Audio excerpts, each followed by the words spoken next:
Hey everybody, welcome back to Freedom Garage, and this is my 2022 Tesla Model S Plaid. This car, the fastest car there is in production, the fastest accelerating car in the history of the world, over 1,000 horsepower, but it's not perfect. In fact, many would say it's far from perfect. And today I'm going to tell you the top 5 things I hate about my Tesla Model S Plaid. Hey everybody, welcome to Freedom Garage, the newest car channel on YouTube. Hopefully you find some information here that keeps you entertained, and I'm hoping this entertains you, but this is actually aggravating to me. First off, this vehicle, the Tesla Model S Plaid, the new one in 2022, costs a lot of money, and because of the amount of money that you are paying for this vehicle, you expect everything to be pristine, right? Well, I'm going to give you the top 5 things I dislike about this vehicle, as well as a couple things that are honorable mention. And I'm going to start here inside the cab, and I'm going to save the best for last, or the worst for last, if you will. All right, so the first one is going to be HomeLink. Now, HomeLink is what you use to open your garage doors automatically. And one good thing about the Tesla is it will open your door as you approach. You can change your footage, so 60 feet out, 40 feet out, or what have you, and it'll also close it once you back out of your garage. The problem is so I have a couple different garages, and depending on when you program or the order you program the garages in, the corresponding HomeLink option in the Tesla app won't work. It only goes off of, found this out the hard way, that it goes off of the last garage that you program, the last garage door opener that you programmed into the vehicle. So keep that in mind if you don't want to go through the crazy headache that I did trying to figure this out. The very first garage door opener you program to your vehicle will be the one that the app works with almost all the time. That's number 1. For me, number 2 of the 5 things I dislike about this very expensive, very fast vehicle is the fact that Tesla didn't clean this. The windshield looks a lot better now. It looked like people had been smoking in it for about 6 months, although it wasn't nicotine, it was just a film, like just had been sitting, whatever was in the vehicle. Nothing was clean. Now, when you spend this kind of money, or when you buy a new car, period, you expect it to be clean and detailed. That wasn't the case. The windshield was dirty. There were dirt marks on the armrest for both front doors. And that's the second thing. If you're spending any kind of money for a new car, you would expect for it to be pristine, clean, and ready to go. Now, while we're staying here, and this kind of ties into the cleanliness, I don't know what this is. This is sticky. It's some type of adhesive. And when I picked the car up, I said I wanted it cleaned off, and they said, okay, but it's still there. I actually have to, I don't want to use a regular cleaner because I don't want it to damage the leather. So if you have a suggestion, if you're like a car detailer or whatever, how can I get adhesive off of leather without ruining the leather or discoloring the leather, which is huge because this is a gray interior and I don't want to ruin it. Now the next one is the horn. Now I've been driving for a very long time. This is a normal reaction. That's not a horn. That's just the airbag. The horn is this little haptic feedback button. Okay, you wouldn't think that'd be a big issue unless you drive and grab the wheel, or while you're turning, bump that button. There's no reason in my mind that they shouldn't have had the horn where it's been forever, and that's right here. That is my 4th thing I can't stand about this vehicle. I am used to driving with the Yoke now. In fact, I like the Yoke. It's pretty cool.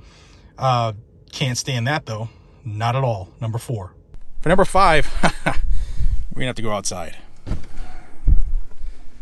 All right, guys. Sorry about the sun. I'm squinting. I apologize. So the 5th thing, actually, that's the worst thing, save the best for last, that I can't stand about my Tesla Model S Plaid 2022, mind you. It's like 12 days old, and I already have a list of things I can't stand. Is something that... it's immediately, you can see it from right here if you know what you're looking for. So you want to take a second and pause it. You can absolutely see what I'm talking about, but you got to look. But it's, for me, now that I know it's there, it sticks out. It's like a sign. I'll preface this by saying that This is not my first Tesla. We had a 2020 Tesla Model 3 Standard Range Plus that we traded in for this because they gave us an amazing price. A couple $100 less than what I paid for it 2.5 years ago. With that said, I'm aware of the issues that Tesla owners have been complaining about for years, whether it's the quality in paint or the gaps or the fit and finish, if you will, of the body panels outside the vehicle and even the trim on the inside. Now, this one chaps me. All right, so here on the passenger side, you can see the gap here in the trim between the bumper, the hood, and the fender. I can stick just about my entire, the first digit of my finger in there. Same here, if you look, I can get just about my whole nail under there. And then this area, I can just get about the tip of my finger, okay? So it's inconsistent. Go to the other side, it's not that bad on the other side. In fact, until you get right down here, where the gap is very, very tiny. Very, very small clearance there. So I was told that it's within specs for delivery, but when it goes to service, if it ever goes to service, I'll let them know and they can adjust it. Well, I was down my friend's garage, and when I noticed this bad boy, can you see it yet? You absolutely can see it.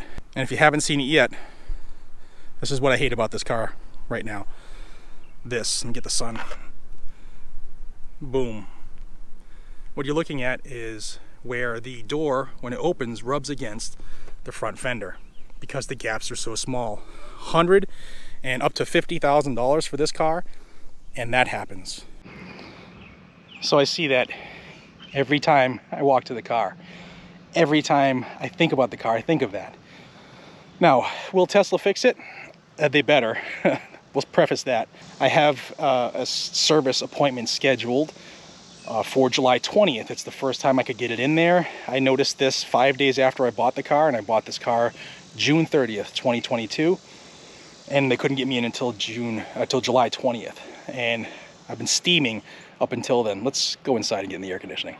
So obviously, I'm a little perturbed that the paint on this gunmetal gray, gorgeous vehicle, fastest car on the road. There's nothing that can pull up next to me at a light that I can't take off the line in a quarter mile. 0 to 60, 1.99 seconds, 9.2 and change on the quarter mile. Amazing acceleration on this vehicle. But they can't get the paint right. They can't get the body, the gaps in the body panels right. It's extremely frustrating. So that's the top 5 reasons I hate this car. Now, will I sell the car because of it?